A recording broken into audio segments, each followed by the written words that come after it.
Correction. In Kiss Today Goodbye, I referred to Bobby's girlfriend as Diane, but I meant Claire. Prologue. The best part of my father's abrupt termination of our relationship after my parents' divorce was it allowed me to relax a little. I didn't have to worry about him betraying my trust any longer, and I could put the unresolved blowjob incident behind me, mostly. My relationship with my mother remained a mixed bag. I never knew what, or perhaps who, I was going to get when interacting with her. As she worked through the changes to her new life, our dynamic also changed. She'd go from bitter to hopeful, open to evasive, engaged to dismissive. I did my best to adapt, but mostly withdrew to protect myself from the shifting sands of her moods. For my sister, things were either right or wrong, black or white. As such, she was the most set in her ways. She'd cut the cord to our father after he'd tried to molest her. As a result of her resolve, she seemed the least impacted by his departure, and she had already distanced herself from the rest of the family while in middle school. My brother was lost, a casualty of their war. I felt pity for his desire that one day he'd have a functional relationship with his father, a man incapable of love. They fought bitterly through my brother's childhood, and as he entered adolescence, those fights became physical. My brother and I still had no access to the memories of our father's incest. What my brother had done to me in elementary school, combined with his ever-present and slowly escalating drug use and physically violent nature, left us no hope for a relationship. He felt no remorse, which gave us no place from which to try and repair our history. That kind of work requires both a willingness and ability to grow, and he had neither. For my part, I felt he had no redeeming qualities. He was manipulative, deceitful, arrogant, and every day more like our father. I may have had the ability, but I lacked the willingness. There was just no there. I had such disdain for my brother's behavior, and then for his drinking and drug use. Yet by the end of high school, I was drinking and had gotten drunk. I'd also been introduced to pot, thanks to my algebra teacher. I'd associated my brother's violent behavior with his drug and alcohol use for so long, I assumed that would be my fate if I were to drink or smoke pot. Whereas he was using and dealing by 8th grade, I held out till my senior year to experiment with pot and alcohol because I was sure I'd be equally violent. As it turned out, I was a silly and harmless drunk, and my brother was simply violent. My friendship with Dan was the most stable and equitable relationship I had as a teenager. The space we gave one another to be who we were, coupled with the fact that each of us enjoyed these people, created a sense of camaraderie I'd never known. He took an interest in all aspects of my life, and was always there for me when I needed him, and I did the same in return. That may seem basic, but to me it was like water on a desert. My experience in 10th grade with Tony was simple sexual exploration. I had assigned a greater meaning at the time because of my history of abuse and deep desire to be loved. He was an asshole with his fat-shaming comment, but we remained friends until he graduated. Then, as is often the case, once we were no longer in one another's daily orbit, our friendship faded, and we eventually lost touch with one another. My past at Dan was much more complicated. This was an era when being gay came with an automatic death sentence from AIDS. The messaging clearly established that if you were gay, then you were going to die of AIDS. There was no gray area, and no debate. Gay men were also vilified as pedophiles. I certainly didn't want to be that. It's worth noting that more than 95% of all pedophiles self-identify as heterosexual, like my father. That statistic has held for as long as that data has been collected, but I wouldn't come to learn this for many years. Rock Hudson had just died of AIDS the year before I made my pass at Dan. His outing and subsequent death both shocked and polarized the nation. By making a pass at Dan and confiding in him that I'd been questioning my sexuality, I risked our friendship and being outed at a time when gay men across the country were being beaten, sometimes to death, out of fear and anger over AIDS. Dan would not have attacked me, but in general I was incredibly fortunate he was so level-headed in his response. It's been pointed out to me that given my history of abuse, it was unusual I was still able to recognize and honor other people's sexual boundaries, something for which I'm exceedingly grateful. I stopped when Laura asked me to stop in 8th grade, and I stopped when Dan asked me to stop in 12th. I yearned for physical intimacy with emotional affection. I hadn't kissed anyone since Diane in 9th grade.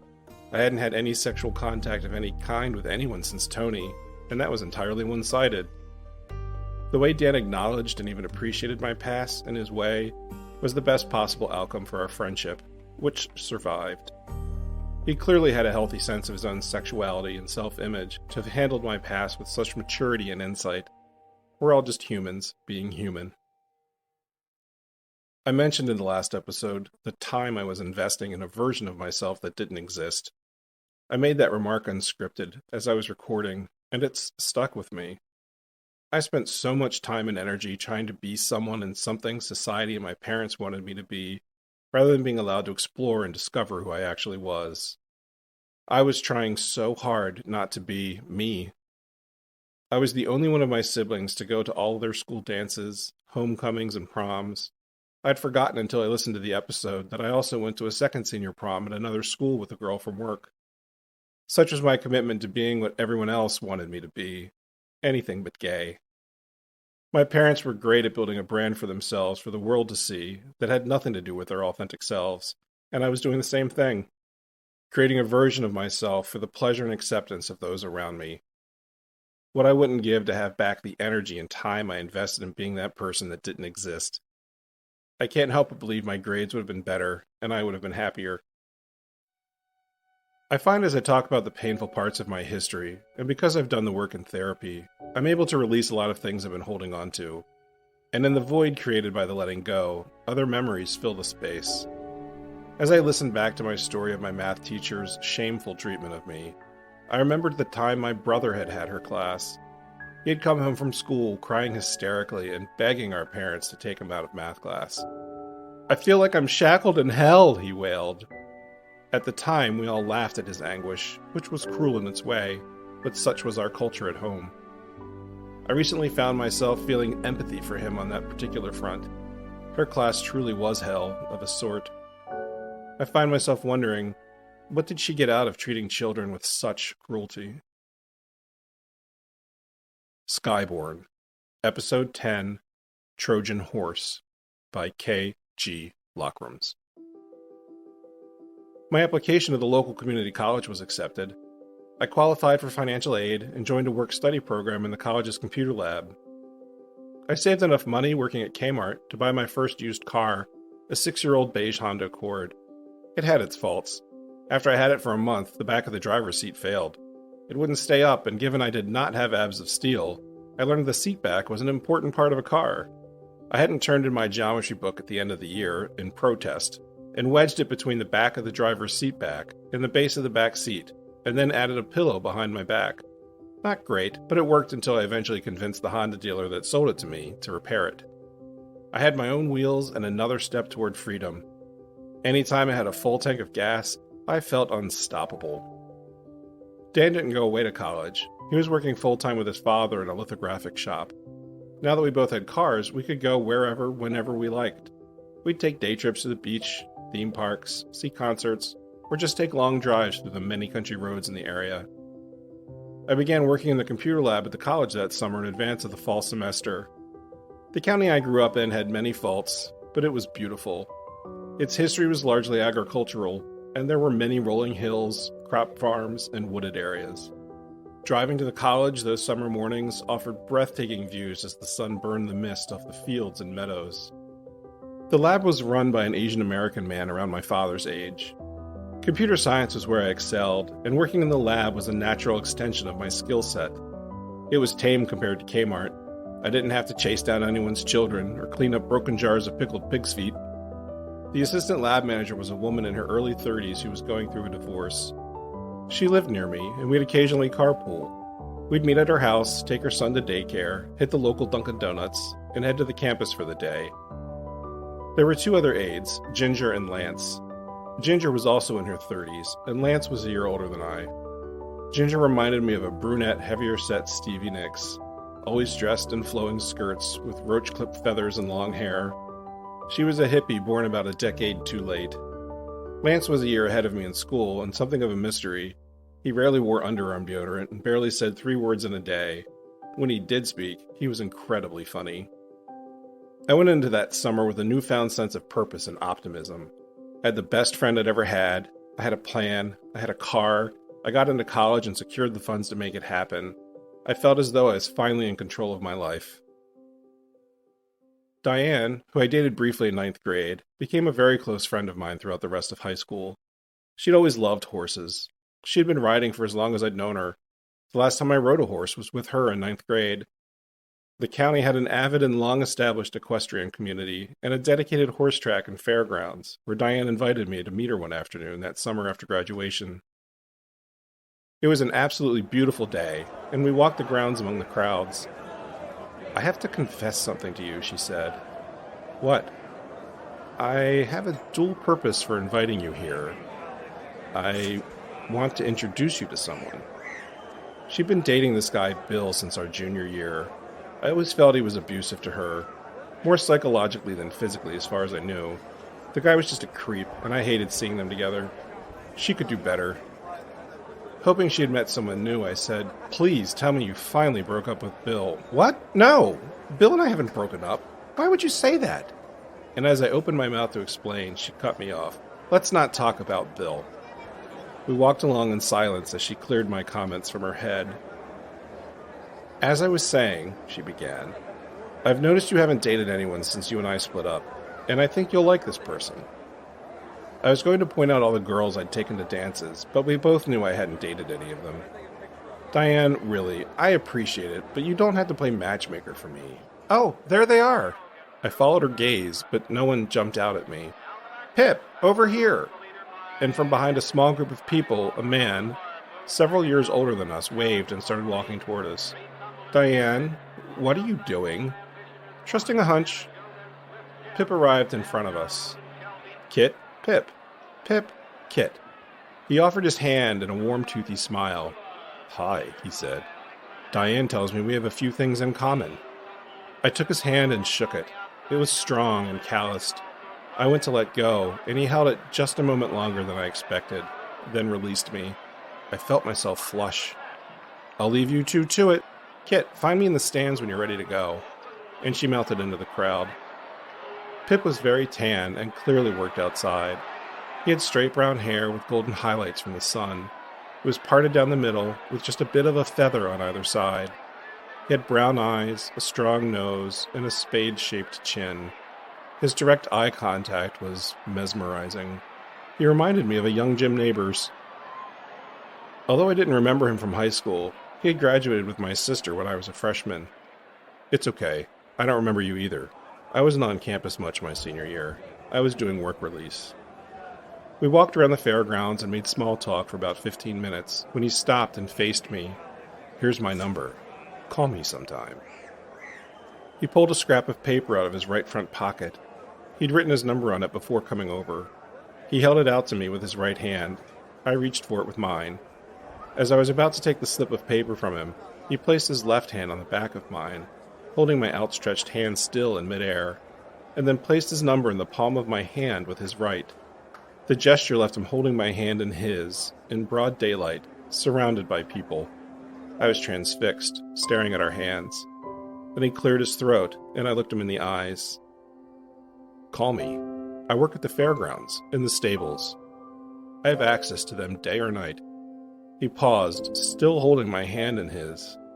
"I'd be happy to show you around some night." I couldn't move. He smiled, released my hand, and I took a deep breath, not realizing I'd stopped breathing since he touched me. And the moment was broken. "Good to meet you, Pip. I'll give you a ring." And just as quickly as he appeared, he was gone. I called him the next day. I got his machine and left my number. After some back and forth, we connected and agreed on a time to meet. It was a beautiful, clear summer night, and after we wrapped up whatever it was we had met to do, he asked if I'd like to see the fairgrounds. "It's beautiful in the starlight, and there's never anyone around. I'd love to show you." And I followed him in his Yugo for the 30-minute drive to the fairgrounds. The night was laced with the smell of wild honeysuckle, and my entire body was tingling. When we arrived at the gate to the grounds, he got out of his car and opened it. We drove through a low-cut field of grass that slowly climbed a small hill which overlooked the track. We parked and got out of our cars. He was right. It was beautiful. There wasn't a single cloud, just a half moon, no light pollution, and a sky full of stars. We leaned on the hood of his car. He lit a cigarette, and we made small talk. My body temperature suddenly dropped and I started shaking. "Are you cold?" he asked. I wasn't cold, it was anticipation. The same thing had happened that night with Dan at the ditch. "Nervous," I answered. "About what?" "You." He stood up. I followed suit. He turned and faced me. I did the same. He moved to within a few inches of my face. "And why would I make you nervous?" he asked and gave me a toothy grin. I could smell his cologne, Paul Sebastian, and his cigarette, Benson and Hedges. "Well," and before I could finish the sentence, he placed his strong, calloused right hand on the nape of my neck and gently pulled me toward him. He tilted his head, closed the distance between us, and pressed his mouth to mine. As soon as his tongue entered my mouth, my entire body lit up. Every nerve felt electrified from his kiss, which was the perfect blend of pressure, friction, and investigation. The nicotine on his tongue gave mine a little jolt. His cologne, the distant horses, the honeysuckle, the warm breeze. It could not have been a more perfect first kiss. I didn't move. The moment lasted both forever and only for an instant. He pulled back. I was rock hard, and my entire body was vibrating. I thought, so that's what a kiss is supposed to feel like. And in that moment, I knew I wanted that. More of that. All of that. And I said, "I should be getting home." "What the hell did I say? Stop talking." "Did I do something wrong?" he asked and looked concerned. "God, no. That was amazing," I said. "Thanks." "Well, good for Diane. She wasn't sure, but I knew when I met you," he said. "Knew what?" "That you were gay." I must have gotten a look on my face. "Aren't you?" I thought for a moment. "I don't know. That's the first time I've ever kissed a guy." "And?" he asked, smiling. "It was more than I expected. I've never felt anything like that with anyone else I've ever kissed. You're an excellent kisser," I said. "Thanks. I'd like to do it again if you're interested." "Oh, I'm interested." He leaned in again, only this time he went for my neck. Oh my God, what the hell is this? Again, my entire nervous system lit up. I was physically shaking. He pulled back and looked me in the eyes. "You okay?" "Yes," I lied. I was unsteady on my feet. We parted company with a mutual understanding we'd meet again soon. On the drive home, I kept thinking, wow, on a loop. The smell of his cologne, his cigarettes, his hair, the feeling of him holding the nape of my neck in the palm of his hand. Just wow. I got home, went to bed, and immediately jerked off replaying the scene. I closed my eyes and drifted off to sleep, feeling both exhausted and exhilarated. Dan started seeing a girl, Kathy. I'd known Kathy since elementary school. She had a twin sister, Kim. Dan had met them in high school, and they lived just outside my development. Whenever they'd have a date on the weekend, I'd call Pip and see if he wanted to go out.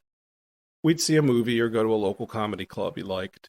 You had to be 21 to enter, but he knew the bouncer and the owner, so they let me in.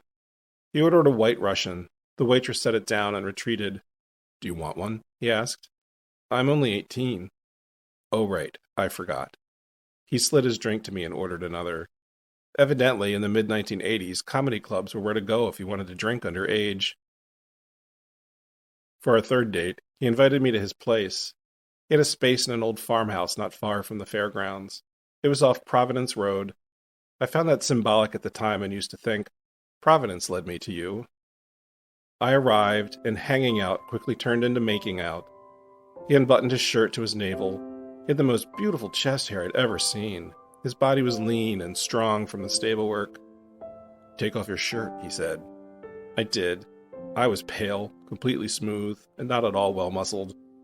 I was having sensory overload by everything going on, and didn't even have the space to feel self-conscious. I'd finally found myself in a consensual sexual experience that also seemed to have mutual emotional desire. I'd yearned for this for years. His every touch, smell, and movement were completely new to me, and absolutely welcome. Other than oral sex, I knew nothing about making love, which for me was exactly what was about to happen. At one point, he lay on top of me as he reached for his dresser. When he righted himself, he was holding a condom, a Trojan. "Are you up for this?" he asked. "How do you mean?" "Can I fuck you?" "I don't think I'm ready for that. Can we just keep doing what we're doing?" He looked disappointed, but said, "When you're ready," and tossed the condom toward the dresser and began kissing me again, which turned into kissing me all over, which turned into oral sex. And I happily repeated the entire experience for him. At the end, we were laying side by side in bed. He lit up a Benson and Hedges. "Do you mind?" he said, exhaling his first drag. "Not at all." I hated the smell of cigarettes. In middle school, a friend and I had once gotten a stranger to buy us a carton of Marlboro Reds at the convenience store just outside the neighborhood. We went to the ditch and dared each other to see who could smoke the most cigarettes the fastest. In rapid succession, we each smoked 3 cigarettes. Halfway through the second, I had a splitting headache. At the end of the third, I threw up. That was the last time I ever tried to smoke, and aside from my grandmother's cigarettes, I couldn't stand the smell. But with Pip, whenever I'd smell his Benson and Hedges, I had complete sensory recall of how it felt on my tongue that first time he kissed me, and would be instantly aroused. I lay with my head in the crook of his arm, and we absent-mindedly stroked each other. Being absolutely smooth myself, I was fascinated by his chest and body hair. I caught myself repeatedly falling asleep and jolting back to consciousness. "This was absolutely perfect," I said. "But it's time Shit, it's 4 a.m.? I gotta get going." "What, do you have a curfew?" "No, I just don't want my mother to worry." I got dressed, kissed him goodnight, and left. I got up the next morning and went into the kitchen where she was having coffee. "Morning. You were out late," she observed. I poured myself a glass of orange juice. "What happened to your face?" she asked. "What?" I went into the bathroom and looked in the mirror, and learned for the first time what a beard burn was. His stubble had rubbed the entire area around my mouth raw.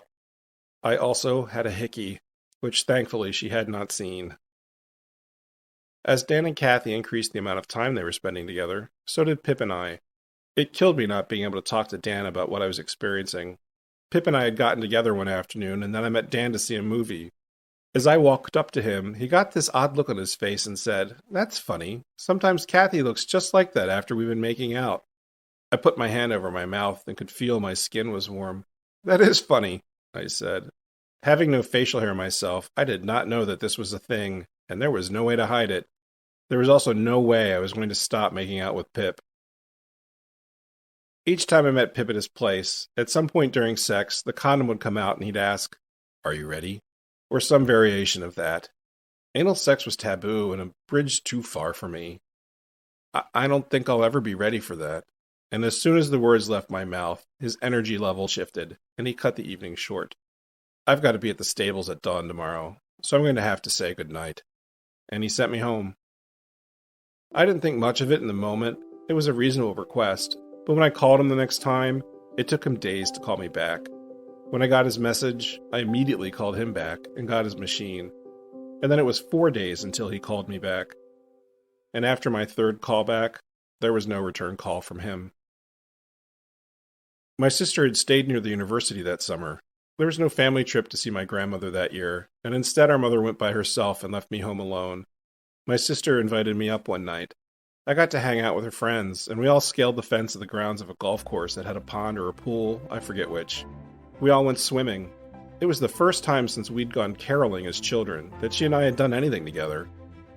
"You know, you're actually kind of fun to hang out with," she said afterwards. "Thanks. It's been a long time since you've asked me to do anything with you." "You were always so embarrassing," she teased. "Do you remember when we went and saw Foul Play and you yelled at Goldie Hawn's character for throwing the cigarettes into the fire?" "Vaguely," I replied, and shouted, "Don't! The microfilm's in there!" And we laughed. I went home the next day and checked the messages on the machine. Pip had called and left a message. I called him back immediately, aroused at simply having heard his voice. I figured I'd get the machine, but he actually picked up. "How have you been?" he asked. "Good." I didn't say anything about being disappointed that he hadn't returned my last call. I didn't know how any of this worked. I just got back from seeing my sister. She's staying near campus this summer. My mom is out of town till tomorrow, and I had to come back to take care of the cat. So you've got the place to yourself? I do. Do you want some company? Sure. Would you like to come over? How's 8 o'clock? I told him that was fine and gave him directions. Then I spent the rest of the afternoon cleaning up my room and the common spaces of the house. I went out and got some snacks and soda and took a shower. I was so excited. He showed up on time, and when I opened the door, he came in, carrying liquor and mixers. What's all this? Kitchen up there? He asked. I nodded. He brushed by me and went up to the kitchen and started unloading the bags. I thought it would be nice to have drinks, so I brought supplies since you can't buy liquor. I figure Mother probably knows the levels on whatever she has. My memory is fractured from that moment on. I remember sitting in the living room talking. I remember him suggesting I close the living room drapes and the mini blinds in the kitchen and my bedroom. I didn't think anything of it. It just seemed like common sense, so no one could see us if we started making out. I remember sitting at the kitchen table together. No matter how much I drank, my glass was never empty. If I looked the other way or went to the bathroom, my glass would be full again. The evening went something like this. Come on, Pip, I'm plastered and you're barely drinking, I said. I have to drive later. You don't. I thought it would be fun to get you properly drunk. There was a Sony CD player in the kitchen. It was on the buffet cabinet my mother's parents had bought for my parents as a wedding present. It was the piece of furniture my parents used for the record player that I used to listen to as a child. I was playing Peter Gabriel's album So on a loop, both because I was too drunk to care to change it, and I absolutely loved the album. Dan and I were going to see him on tour in the fall. I have to pee, I said, and stumbled to the bathroom. The bathroom was just behind the CD player, and I heard the music stop. Do you mind if I put something else in? He called out. When I came out of the bathroom, my bedroom was to my right and the kitchen to my left. He turned my bedroom light on and was blocking the entrance to the kitchen. He put Prince and the Revolution in the player, and the song Kiss was just beginning to play. Well, he said. What? I replied, swaying a bit in the hallway. Should we kiss? Absolutely. Finish your drink first. And he handed me another full glass. I can't drink all that, I said. Do your best. And he smiled. I took a big swallow, reached into the bathroom, and put the glass in the vanity. Whatever we do, I need to lay down, I said. Let's get you in bed. In short flashes, I see, we're in bed. We're naked. We're making out. He says, roll on your stomach. I comply. My face is occluded by my pillow, and it's hard to breathe. I manage to get my forearms under my chest and try to lift myself up. His hand is on my spine between my shoulders, palm down, and he is pushing me into the mattress. Let me up. I can't breathe. You're okay. His hips are on my ass. I can feel his erection on my buttocks. He moves his right leg up, inserts his knee behind mine, and spreads my leg. What are you doing? I'm giving you what you need. And in that moment, I know he is going to fuck me. Pip, no. I hear him spit in his hand, and he slides his hand between my butt cheeks. I hear him spit again, and assume he uses it on a shaft. No, I don't want this. His breath is hot against my ear. Trust me, you'll like it. He repositions himself. Now both his hands are squarely on my spine between my shoulder blades. Stop! He uses my torso to push himself up into the position he wants, which pins me down and buries my face further in my pillow. And now he's inside me. And I am not. I am floating above the bed, near my closet door, watching, as he rapes me. The next thing I can remember is, I am alone, I am in pain, I am drunk, I am incapacitated, and I am crying. Then nothing. The rest of that summer is a blank. Epilogue. Until this podcast, I've never told this story in sequence in its entirety. I've talked about the beauty of my first male-on-male kiss, and I've talked about having been date raped, but always as two separate events, one that I cherish and one that used to haunt me. I've never told them as a cohesive experience carried out by the same man, I'm not sure if it's that I didn't want to or wasn't able to, but I am now. Having my last girlfriend introduce me to my first boyfriend was a great story, and I focused on that story to the exclusion of the rape. Meeting Pip and our first kiss that night under the stars was the second transformative experience of my life. It was equal to being skyborne with my father in a single-engine airplane and realizing that above gray clouds are blue skies. I didn't want anyone to take that away from me, not even the man who gave it to me, especially the man who gave it to me. Pip's first kiss made me realize there was something beyond all the pain and sorrow and hiding that had been my life. There was pleasure, joy, and fireworks. My sheer gratitude and wonder at having had my first kiss with a man, to have shared a consensual and emotionally bonded sexual experience with someone I was attracted to, who was equally attracted to me. I felt seen. I felt whole. And then he took all that away from me.